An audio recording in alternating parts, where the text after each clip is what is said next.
Capítulo 27. Nos proclamamos libres. A mediados de junio de 1838, Wilford Woodruff se puso de pie en la entrada de la casa de sus padres, decidido una vez más a compartir con ellos el Evangelio restaurado de Jesucristo. Tras crear una rama en las Islas Fox, regresó a tierra firme para visitar a Phoebe, que pronto daría luz a su primer hijo. Entonces dedicó tiempo para predicar en Boston, Nueva York y otras ciudades a lo largo de la costa. La casa de sus padres fue su última parada antes de regresar al norte. Wilford no deseaba nada tanto como ver que su familia abrazara la verdad. Su padre, Afek, había pasado toda una vida buscando la verdad, sin resultado alguno. Su hermana Eunice también anhelaba más luz en su vida. Sin embargo, a medida que Wilford habló con ellos acerca de la iglesia durante varios días, sintió que algo les impedía aceptar sus enseñanzas. «Estos son días de gran incertidumbre», señaló Wilford. Se le agotaba el tiempo en su hogar. Si se quedaba más tiempo con sus padres, se perdería del nacimiento del bebé. Wilford oró con más fervor por su familia, pero ellos se volvieron aún menos entusiastas para aceptar el bautismo. El diablo sobrevino sobre la familia entera con gran ira y tentaciones, escribió en confidencia en su diario personal. El 1 de julio predicó una vez más a su familia, declarando las palabras de Cristo tan fervientemente como pudo. Al fin, sus palabras llegaron a sus corazones y sus inquietudes se disiparon. Sintieron el Espíritu de Dios y supieron que lo que Wilford había dicho era verdad. Estaban listos para actuar. Wilford llevó a su familia de inmediato a un canal cerca de su casa. Cantaron un himno en la orilla del agua y Wilford hizo una oración. Entonces entró en el agua y bautizó a su padre, su madrastra y su hermana, junto con una tía, una prima y un amigo de la familia. Cuando levantó a la última persona del agua, Wilford salió del canal regocijándose. «No olvides esto», dijo para sí. «Considéralo como la misericordia de tu Dios». Con su cabello y la ropa escurriendo, la familia regresó a la casa. Wilford colocó sus manos sobre sus cabezas, uno por uno, y los confirmó miembros de la iglesia. 2 días después, se despidió de sus padres y se apresuró a Maine, con la esperanza de llegar a tiempo para recibir a su primer hijo. Esa primavera y verano, los santos se congregaron en Missouri en multitudes. John Page, un misionero que había tenido mucho éxito en Canadá, partió para Sion encabezando una compañía grande de conversos del área de Toronto. En Kirtland, el Quórum de los 70 trabajó para preparar a familias pobres para viajar juntas a Missouri. Al compartir recursos y ayudarse mutuamente en el camino, esperaban llegar a salvo a la tierra prometida. Los santos en Far West hicieron un desfile el 4 de julio para celebrar el Día de la Independencia de la Nación y para colocar las piedras angulares del nuevo templo. Al frente del desfile estaba Joseph Smith, padre, y una pequeña unidad militar. Detrás de ellos venía la primera presidencia y otros líderes de la iglesia, incluyendo al arquitecto del templo.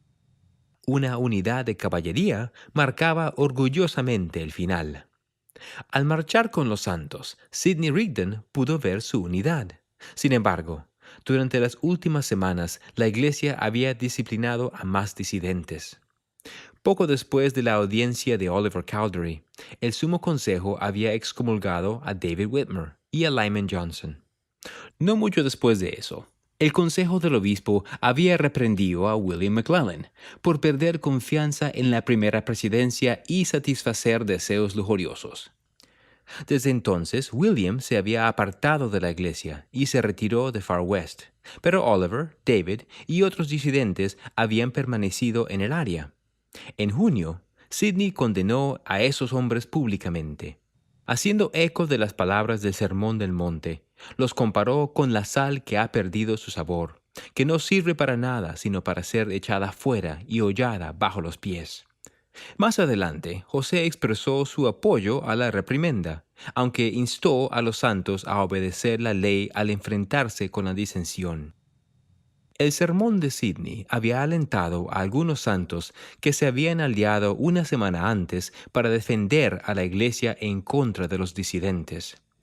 Esos hombres fueron llamados de varias maneras, pero eran mejor conocidos como los danitas, según la tribu de Dan del Antiguo Testamento. José no organizó al grupo, sin embargo, es probable que autorizara alguna de sus acciones. En su afán por defender a la iglesia, los danitas se juramentaron para proteger los derechos de los santos contra lo que consideraron como amenazas tanto dentro como fuera de la iglesia. Muchos de ellos habían visto la manera en la que la disensión había destruido a la comunidad en Kirtland. Había puesto a José y a los demás en riesgo de los ataques del populacho, y había puesto en peligro los ideales de Sion. Juntos se comprometieron a proteger a la comunidad en Far West contra cualquier amenaza similar. Cerca del tiempo en el que Sidney condenó públicamente a los disidentes, los danitas habían advertido a Oliver, David y a otras personas que abandonaran el condado de Caldwell o enfrentaran las terribles consecuencias. A los pocos días, los hombres huyeron de la zona por su propio bien. Al llegar el desfile del 4 de julio a la plaza del pueblo, los santos levantaron la bandera estadounidense en lo alto de un palo y caminaron alrededor del lugar de la excavación para el templo. Desde las orillas de la zona de trabajo contemplaron a los trabajadores que colocaron cuidadosamente las piedras angulares en su sitio. Entonces, Sidney subió a una plataforma cercana para dirigirse a la congregación.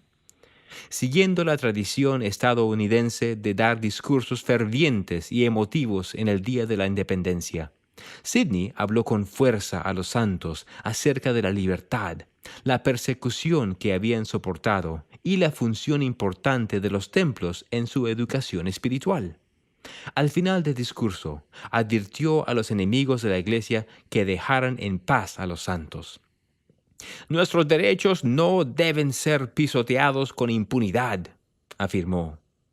El hombre o grupo de hombres que intente hacerlo lo hace a expensas de su vida. Los santos no serían los agresores, aseguró a su audiencia, sino que defenderían sus derechos. Aquel populacho que viene a perturbarnos, exclamó. Habrá entre ellos y nosotros una guerra de exterminación, ya que los seguiremos hasta que la última gota de su sangre se derrame, o hasta que nos exterminen. Los santos ya no abandonarían sus hogares o cosechas. Ya no soportarían sumisamente su persecución. Entonces el día de hoy nos proclamamos libres, Sidney declaró, con un propósito y una determinación que nunca podrán romperse. No, nunca. ¡Hosana! Los santos exclamaron. ¡Hosana! Mientras los santos se reunían en Far West, un misionero llamado Elijah Abel estaba predicando en el este de Canadá, a cientos de kilómetros de distancia. Una noche tuvo un sueño inquietante.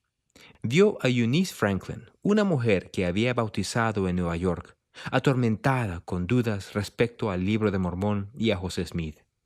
Su incertidumbre le quitaba el sueño. No podía comer. Se sentía engañada. Elijah salió de inmediato hacia Nueva York. Había conocido a Eunice y a su esposo Charles esa primavera mientras predicaba en su localidad. El sermón que Elías les había predicado era natural y áspero. Al ser un hombre negro que había nacido en la pobreza, había tenido pocas oportunidades de formación académica. No obstante, al igual que otros misioneros, había sido ordenado al sacerdocio de Melquisedec, participó de las ordenanzas en el templo de Kirtland y recibió la investidura de poder. Lo que carecía en educación lo compensaba en fe y en el poder del Espíritu. Su sermón había emocionado a Eunice, pero Charles se levantó más tarde y trató de discutir con él. Elijah se acercó a Charles, colocó su mano sobre su hombro y dijo, «Mañana vendré a verte y conversaremos». Al día siguiente, Elijah visitó la casa de los Franklin y les enseñó acerca de José Smith. Pero Charles seguía sin convencerse. ¿Requieres una señal para que te haga creer?, le preguntó Elijah. Sí, dijo Charles. Tendrás lo que has pedido, le dijo Elijah, pero hará doler tu corazón. Cuando Elijah regresó poco tiempo después, se enteró de que Charles había sufrido muchos pesares antes de que finalmente orara pidiendo perdón. Para entonces, él y Eunice estaban listos para unirse a la iglesia, y Elijah los bautizó. Eunice había estado segura respecto a su fe hasta el momento. ¿Qué le había ocurrido desde entonces? Poco tiempo después, un domingo por la mañana, Eunice se sorprendió al encontrar a Elijah de pie frente a su puerta. Ella había estado almacenando cosas que deseaba decirle cuando lo volviera a ver. Deseaba decirle que el libro de Mormón era una obra de ficción y que José Smith era un profeta falso. Pero cuando vio a Elijah en su puerta, ella, en cambio, lo invitó a pasar. Hermana, dijo Elijah, después de conversar un poco, ustedes no han sido tentados tanto como el Salvador lo fue después que fue bautizado. Él fue tentado de una manera y ustedes de otra.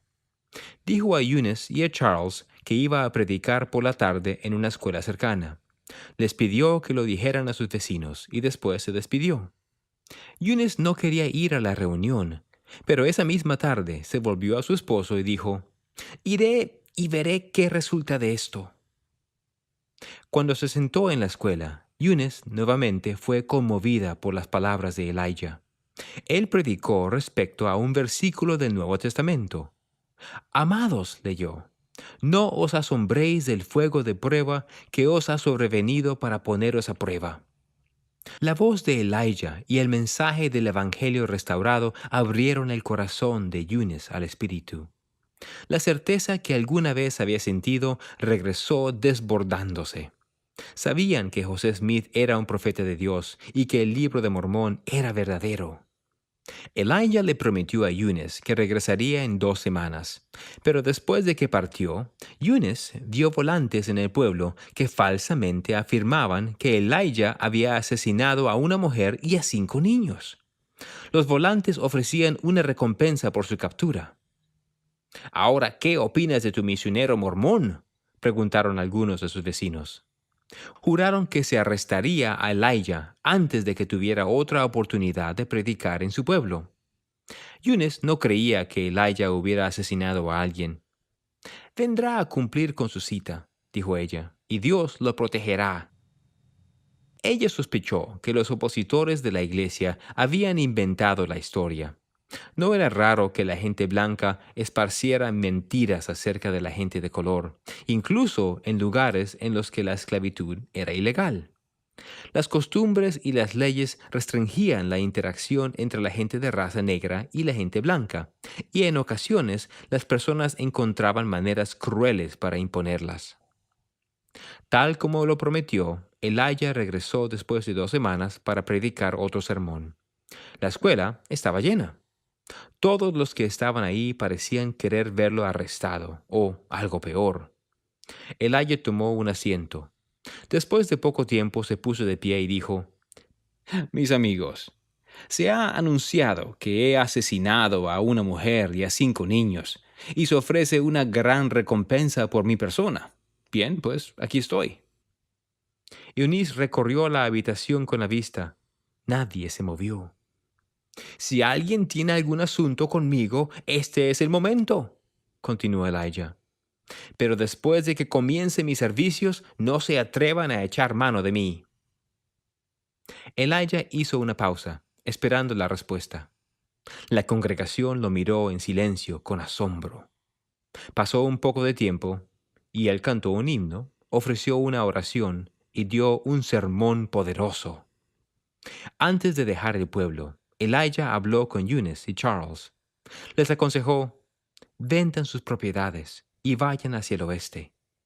El perjuicio en contra de los santos aumentaba en el área, y había una rama de la iglesia a 65 kilómetros de distancia. El Señor no quería que su pueblo viviera su religión solo. Eunice y Charles siguieron su consejo y pronto se reunieron con la rama. En Missouri, José era optimista en cuanto al futuro de la iglesia. Había publicado un volante con el discurso que Sidney había dado el 4 de julio. Quería que todos en Missouri supieran que los santos ya no se intimidarían por los populachos y los disidentes. Lo agobiaban muchos de los problemas antiguos.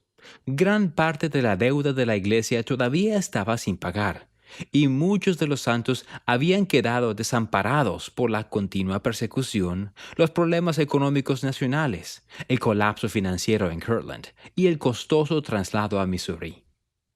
Además, el Señor había prohibido a la primera presidencia que pidiera más dinero prestado. La iglesia necesitaba fondos, pero todavía no tenía ningún sistema fiable para recaudarlos.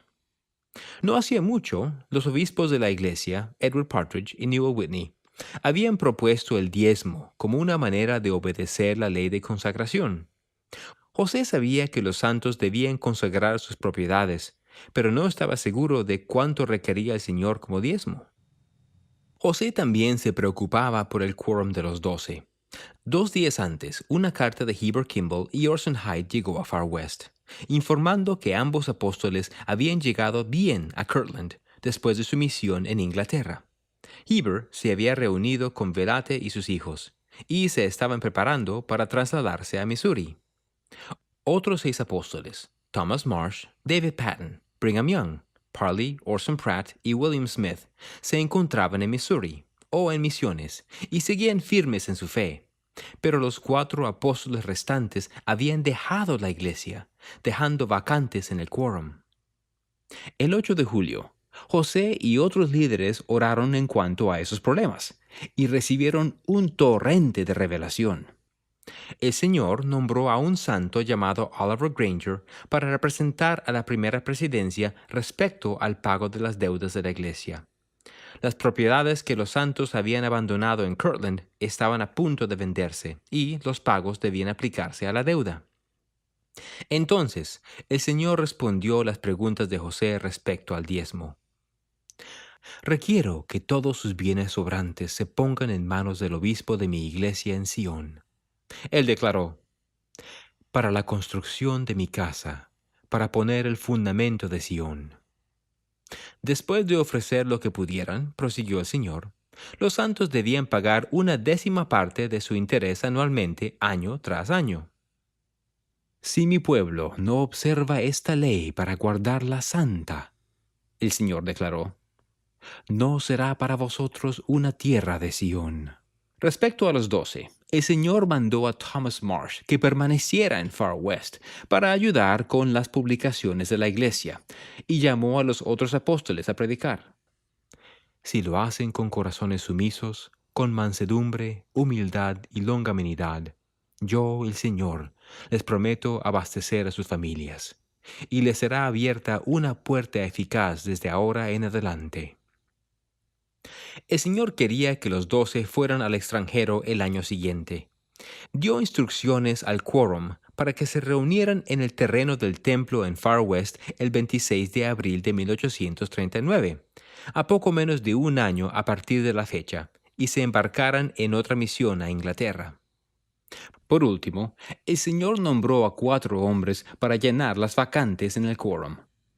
2 de los nuevos apóstoles, John Taylor y John Page, estaban en Canadá.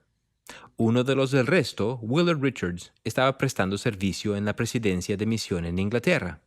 El cuarto, Wilford Woodruff, estaba en Maine, a pocos días de convertirse en padre. Phoebe Woodruff dio a luz a una hija, Sarah Emma, el 14 de julio. Wilford estaba lleno de alegría, ya que la bebé estaba sana y su esposa había estado bien en el parto. Mientras ella se recuperaba, Wilford pasó el tiempo haciendo algunos trabajos para Sarah, la hermana de Phoebe, que era viuda. Pasé el día cortando el césped, escribió en su diario personal. Ya que no es un trabajo que hago habitualmente, me sentí agotado por la noche. Varios días después, un mensaje de Joseph Ball, un misionero que trabajaba en las Islas Fox, le informó que los disidentes de Kirtland habían enviado cartas a los conversos de Wilford en ese lugar, tratando de desestabilizar su fe. La mayoría de los santos en las Islas Fox habían ignorado las cartas, pero unos pocos habían dejado la iglesia, incluyendo a algunos que Wilford deseaba llevar a Missouri más adelante en ese año. 2 semanas después del nacimiento de Sarah Emma, Wilford se apresuró a las Islas Fox para fortalecer a los santos y ayudarlos a prepararse para el viaje a Sion. Oh, Dios mío, prospera mi camino, Wilford oró al dejar a Phoebe. Bendice en mi ausencia a mi esposa y a la bebé que nos has dado. Cuando llegó a las islas, poco más de una semana después, una carta le esperaba. Era de Thomas Marsh, en Missouri. El Señor ha mandado que los 12 se reúnan en este lugar tan pronto como sea posible, decía. Sepa entonces, hermano Woodruff, que eso significa que se le ha llamado para ocupar el lugar de uno de los 12 apóstoles. El Señor esperaba que Wilford se dirigiera a Far West tan pronto como le fuera posible, a fin de prepararse para una misión en Inglaterra. Wilford no estaba completamente sorprendido por la noticia. Unas semanas antes había recibido la impresión de que sería llamado como apóstol, pero no lo había dicho a nadie. Sin embargo, esa noche estuvo recostado despierto. Miles de pensamientos cruzaban por su mente.